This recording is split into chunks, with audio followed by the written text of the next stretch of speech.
in terms of International Women's Day, I mean, this is always a great day we've had over the years. And what I can say is that there has been great milestones in terms of progress of participation and inclusion of women. I think for some of us who are old enough to have gone through the constitutional review process and ensuring that the rights of women are captured even in our new constitution, having the women MPs, we call them the women MPs, also known as the women reps, in each and every of the 47 county. We have also seen the number of women in politics, go up. You can check on and clarify on the statistics. But for once, there's some level of celebration. We've also seen the number of women owning business, participating in management levels, although we're not doing very well within the media sector because we are still at less than 5%. So I would say yes, some progress. However, having said that, there are also some very retrogressive or very steps backward that we have witnessed, and you can see, for example, even the number of women being killed, murdered, just like that, losing young lives.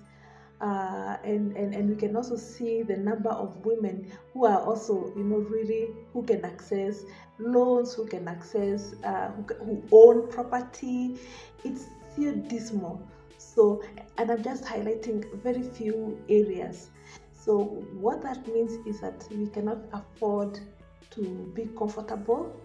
There's a lot in terms of women inclusion. Until we are at 50-50, then we can probably start celebrating. But when you look at the Kenya population of women vis-a-vis their positions, then we have a lot to go or a lot to cover. And that means that the journey continues. Even for the Association of Media Women in Kenya, given that our mandate is to ensure that media brings out issues to do with gender, equality and equity. So even as AMWIK, we can pat our backs to the extent we have or participated. But in the face of also what I've said, the emerging issues in regard to women inclusion, it's also a pointer that we need to still roll up our sleeves and look at being more proactive, looking at how can we partner with several other organizations, whether it's within the feminist movement. I know we've also done with men for gender equality, engaging with the political leadership, even with the women who are also in leadership positions, women in business. So as AMWIK, there's a lot we can continue to do in terms of giving forums and platforms for women engagement towards a more gender inclusive society.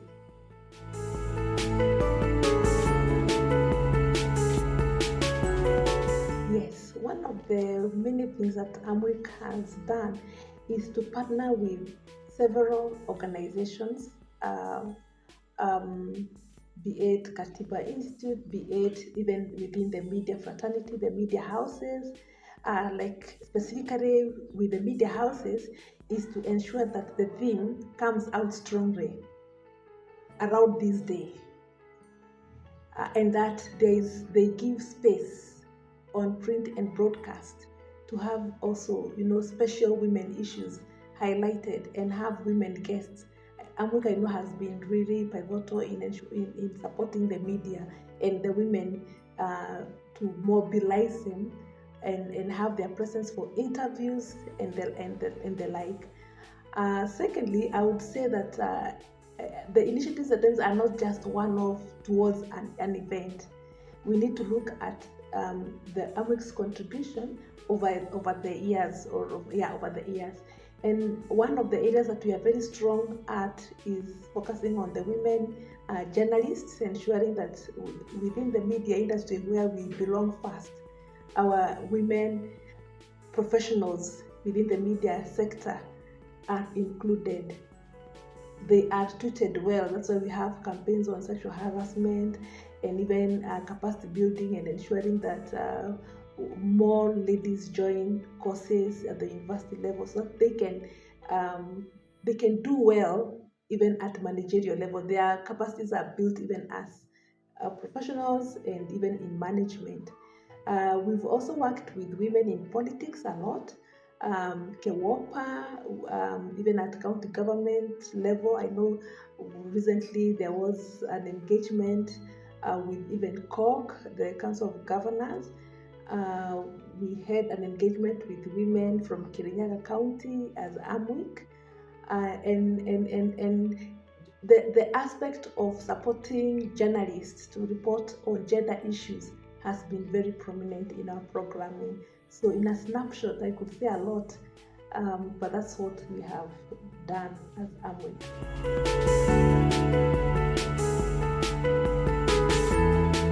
Yeah, I look at media's role, in perspective of inclusion. And media bears a great responsibility. One of the things that I love and appreciate about the media is that, as per the last, I think it was a research done by one of the research companies. I don't know if it was Int'L, yeah, but media still is regarded by the community and society as the most trusted source of information. And this is because we have seen our Kenyan media do a lot of awareness creation, sensitization, education, and a watchdog, Therefore, that role has to continue. In this context, where media interrogates, for example, where there is hiring in public sector, in the public service, continue to put even the government, on its toes to ensure that we reach even the 30%, So the media is critical. Secondly, in hosting women in their talk shows, in reporting issues from a gender perspective, gender balance perspective.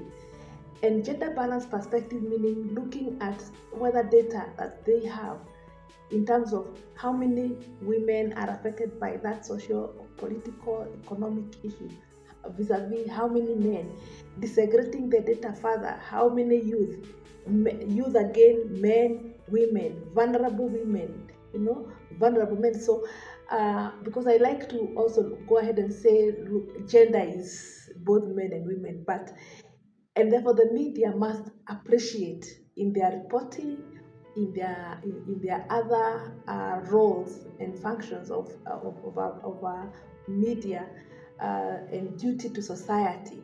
So that's where I still see it playing a great role, so that there is more inclusion as we go forward.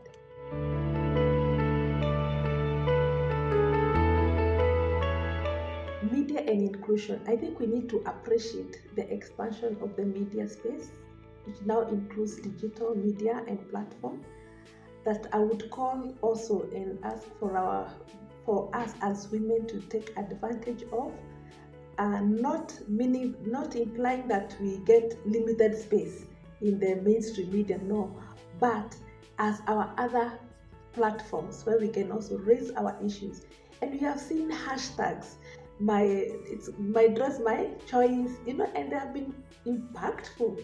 The femicide recently, the demos, and even the hashtags, on social media. So, and they have been impactful. They have brought some justice, and attention to the social issues. So let's also, as women, grow in terms of looking at the digital space. And for AMWIK, I know we are working a lot on digital and online safety. So that's another big role for us as AMWIK to ensure that we do our education to other women. We reach out to other women at different levels of our community to empower them to be able to use the online tools, but also to ensure that their spaces online are safe.